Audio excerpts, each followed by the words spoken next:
You're with Clement Manyathela. 702. Let's walk the talk. We're starting a new series today, which I'm really excited about, and it was actually suggested by one of our listeners, who said, please do a series on the things that science cannot explain. And this listener suggested that we start with the subject of witchcraft. And I want to encourage you to send me an email on cm@702.co.za if you've got suggestions on what else we can look at that science cannot explain, and then we'll bring in the relevant guests who can look at that. So we call this feature Things That Science Can't Explain, and today we're looking at witchcraft.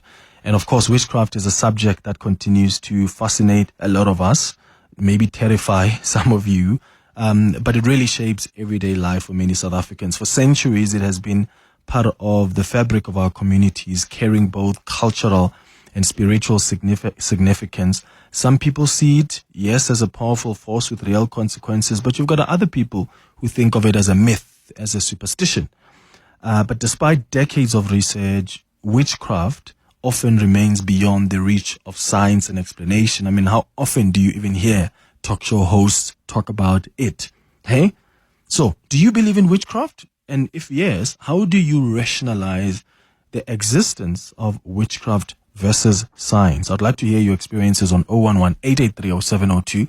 WhatsApp's on 072-702-1702. Godfrey Madlalate is a qualified herbalist and also traditional healer who's going to guide us through this conversation. Godfrey, thank you so much for making time for us. Good morning. Good morning, Clement. Good morning to your listeners as well. Maybe let's start by explaining how witchcraft is understood within the South African context. Okay, thank you very much. I think before I come to the South African context, I must just do qualify that witchcraft is a global concept. Yeah.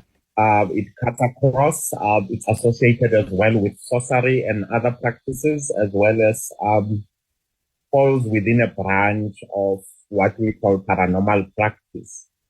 How I'm going to define witchcraft, I think today, as you've mentioned, the South African context, it will most probably fit into the SADC context, so the Southern African Development Community context, because we have similar kind of circumstances in the energy space and the healing space.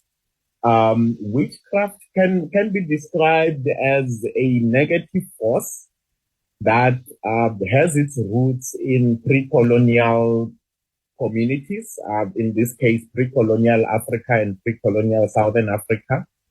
When our forebears were developing their indigenous knowledge systems, incidentally, there was good and bad in some of it, and witchcraft seems to have then been that part of our indigenous knowledge systems that was undesirable. Remembering that, in traditional African communities, we do have quite a close relationship and bond with nature and natural cycles and systems and ecosystems and biodiversity. It was during that process that of experimentation that certain communities did develop witchcraft to a certain great extent, and used it for several reasons. Some people have used it for defense reasons during the wars of conquest and before that. Other people have used it to suppress and to exercise command and control over others. It is actually, unfortunately, still being used today to exercise control and command over others, including in corporate South Africa. Okay. So what is the connection between herbalism, traditional healing, and witchcraft? I think just to come back to that question, herbalism is connected to traditional healing in the sense that we mostly use herbs to treat our patients and clients, in an effort to, better their lives and to give them a very fruitful standard of living. There is no direct connection between herbalism and traditional healing on the one side, on the one end, and witchcraft on the other. What happens here is, I think before I speak further about witchcraft, I must also qualify the legislative situation in this country about witchcraft. Mm. So witchcraft has evolved in this country from being a pre-colonial practice without explorers, without missionaries, and without people from the West and other parts of the globe that came to Southern Africa. It then changed its form and evolved after the arrival of missionaries and explorers because they wanted to control our lives and almost define who we are without fully understanding in the first place what it means to be a Black African. They then coined all kinds of phrases to try and describe witchcraft, just maybe through very sketchy interviews with local indigenous communities and so on. So it got quite bad. And in apartheid South Africa, we have the Witchcraft Suppression Act number 3 of 1957, which actually made things worse in the sense that it started prescribing the rules of engagement for communities around the matter of witchcraft. And in the process, incidentally, made it difficult for us as traditional healers to operate as well. So there are legal and criminal implications to how the word witchcraft is used to people that are being accused of being witches and professing to have supernatural powers. It got worse then in the late 80s to early 90s, during the height of the mass democratic struggle, in the sense that in provinces like Limpopo and the Eastern Cape, we had so-called witches being banned by irate communities and being accused of witchcraft. Same era that we saw other people being banned as well and necklaced and being accused of being apartheid spies. So, yes. Sorry, I wanted to understand how much of that power is enjoyed by people who practice this phenomenon.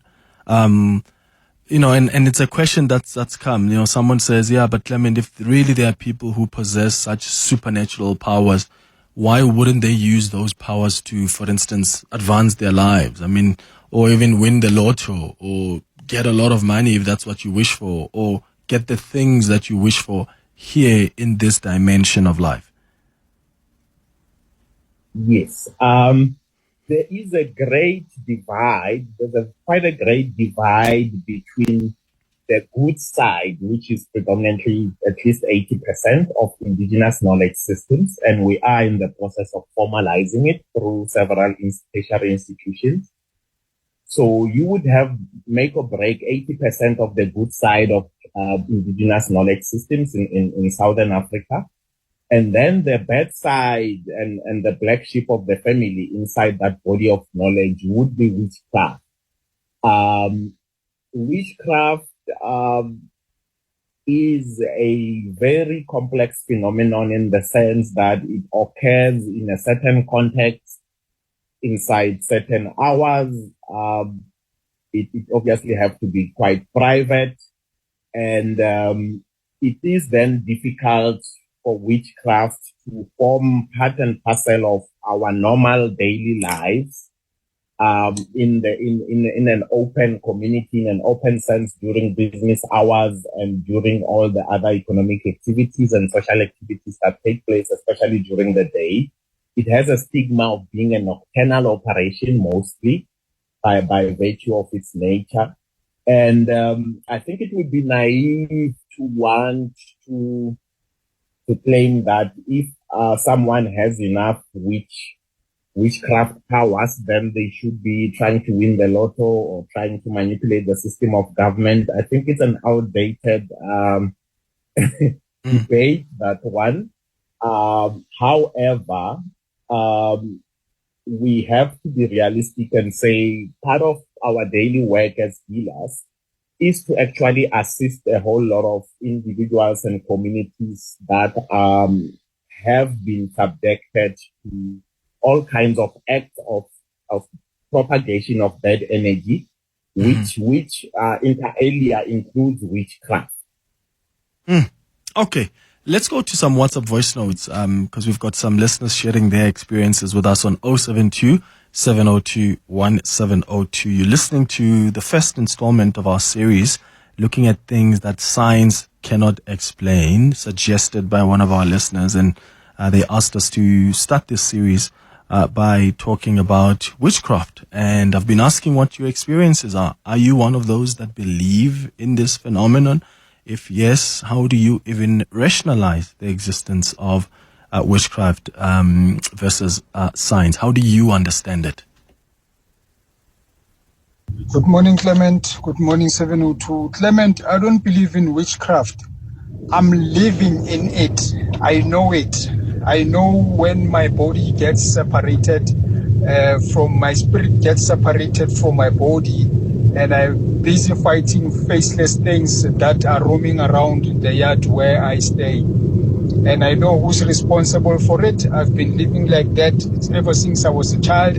I always thought that I had a gift of getting out of my body, like, astral projection type of a thing. But what surprised me is I couldn't control everything or anything. So only now lately, when we got into an argument, somebody said, I'll show you who I am. And a day after, all those years, things that I've experienced started happening. I've started getting out of my body. I've started being attacked by things that were talking to me and laughing at me. I'll remain anonymous, but I know witchcraft.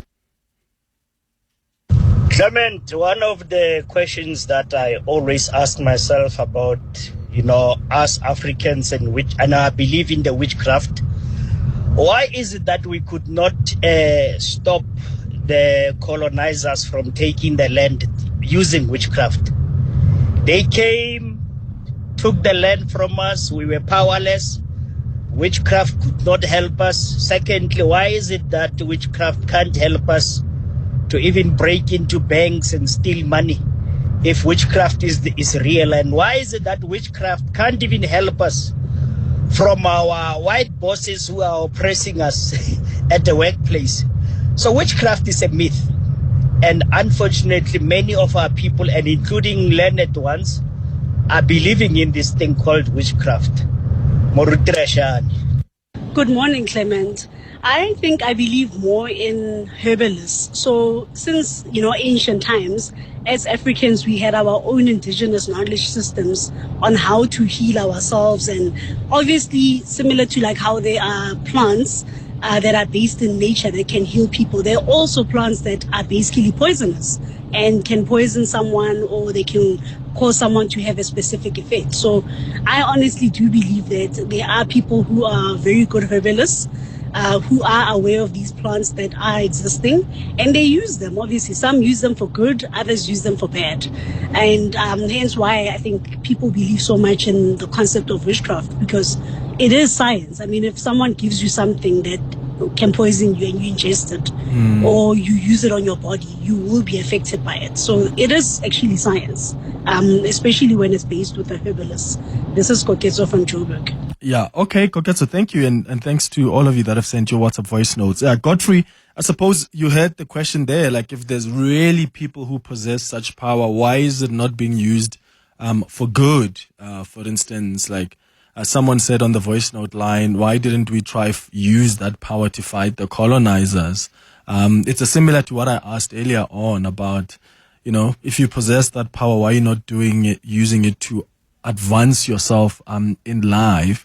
But there's a question I have here from Pierre, who is in Durban. Says, Clement, please ask Godfrey there, if you don't believe in witchcraft, does it still have power over you? Yes. I think let's put the entire matter in context of witchcraft and how it operates in society.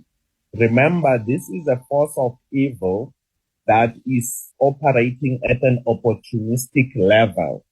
The reason I say that is that if you look at South Africa, we have enough traditional healers and prophets who are always cultivating a good energy to keep our communities and people safe.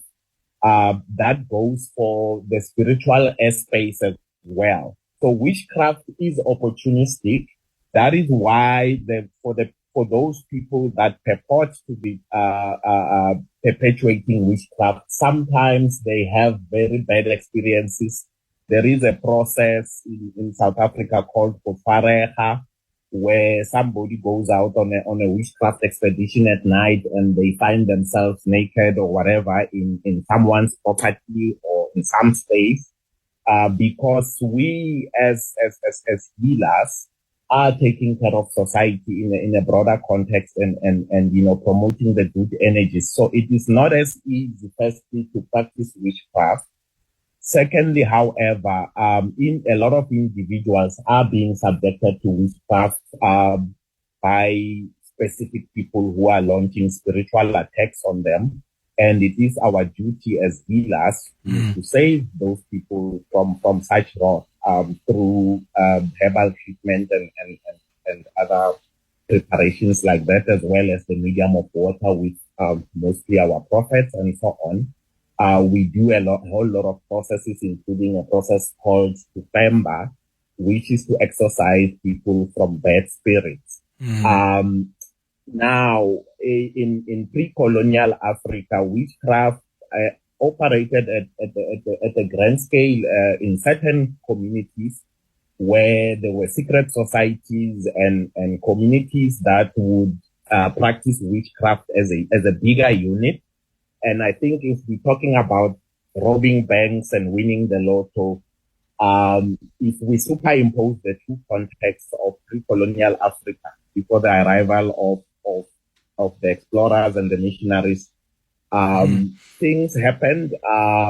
There are other examples in recent times. When I say recent times, in the last 30, 40 years, for example, if you follow the struggle for Mozambique, the independence of Mozambique from the Portuguese, there were mechanisms. I'm not saying that witchcraft. There were indigenous knowledge system mechanisms that were used in the field of battle to conquer the Portuguese. If I may cite an example, when the Portuguese were in armed conflict against the local Mozambican people led by the late President Samora Machel, there were instances when the Portuguese would go quite blurry in the field of battle because an entire platoon of Mozambican, Frelimo type combatants would turn into a mini field. So those are examples where indigenous knowledge systems, call it good or bad, call it witchcraft or the wiser side of indigenous knowledge systems, have been used successfully for a national cause. I think with colonization and a situation where we have less and less cohesion amongst ourselves as a people, as an indigenous people, that power has died down of us operating as social units that can fight for a bigger cause.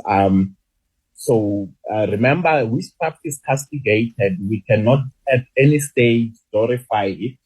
It is a high-risk operation.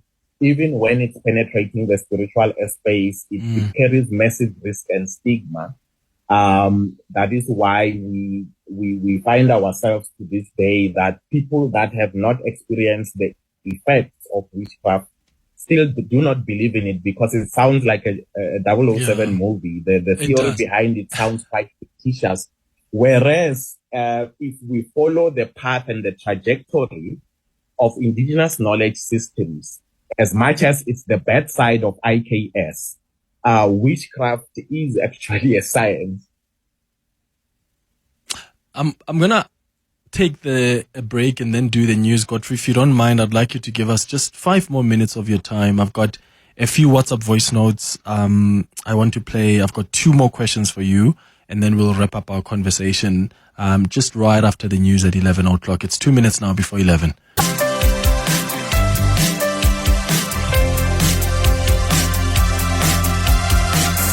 7 minutes after 11 o'clock. Dumelang, welcome to the third and final hour of the Clement Manyathela Show. We started a new series in the past half hour, looking at things that science can explain, and we started with a conversation about witchcraft, and Godfrey Madlalate, who is a qualified herbalist and traditional healer, has been guiding us through that conversation, even helping us understand what the laws say, how they've been crafted to deal with this issue of witchcraft. I thought I should keep him for 5 more minutes. I want to play some of your WhatsApps that came through. I've got 2 more questions that have come from some of you that I want him to respond to. So let's start with the WhatsApps. Clement, we have the physical world and the spiritual world. So it looks like witchcraft is got to do with the spiritual world. And then there, not like everywhere currency will be rent. I think the currency of the witchcraft is paid. So yeah, maybe they're enjoying when they accept pain on other people. I don't think those people are interested in making money. Not everything is about money. Clement, in the 90s, there was this thing in Limpopo where old people were being killed for witchcraft, and the government sent the representatives there to talk to the communities to say, you know what, there is nothing like ubuloi. There's nothing like that. So people must stop killing old people thinking that they're witch. It's just, an old phenomenon that doesn't have proof. And this old man came up and said, Buloi habuyo. Do you think there's no buloi? Let me show you now. And the government representatives ran away. This is Penny from Forest. How's Penny? So then they believe it then, right? So if they didn't believe that it exists, why are they running away? Godfrey, there's a question I got here from one of our listeners who wants to know. In fact, it's 2 questions. One, they want to know, how does one protect themselves so that they are not affected by witchcraft? And 2, how does one agree to be part of it? Because sometimes, someone may be young or maybe much older, and, they're often accused of, this person, may be part of it. And sometimes there are confessions. I mean, you often see sometimes these videos in communities where an old gogo confesses to having part of it. For instance, how do you get people, like for those who believe that there is witchcraft, how do you get people to be part of it and practice it? Like, where do they get the knowledge? Or is it something we don't understand? Because not all of them are actually understand even just like just the medicines or the plants, what's good, what's bad, and yet some of them would confess that they've been part of this thing. Okay. Yes, thank you. Just to go back to your first question, how does one protect themselves from witchcraft? As South Africans, across the color line, we are a spiritual people. I think several pieces of research have proved that at least 80% of all South Africans believe in God or in a supernatural power, in a higher power, irrespective of how it's labeled. I do then believe that through our interaction with our respective higher powers, for the lack of a better word, we do source of protection from an evil like witchcraft. So that is at the primary level. At the secondary level, traditional healers, for example, are very instrumental in protecting communities and individuals against spells, against sorcery, against witchcraft, through all kinds of African traditional medicine modalities and treatments, and as well through the medium of prayer with our prophets. So we are able to protect people that way. I've been practicing for 25 years, and when a client walks into the consulting room or a patient walks into the consulting room, I use the method of bones divination to check their energies.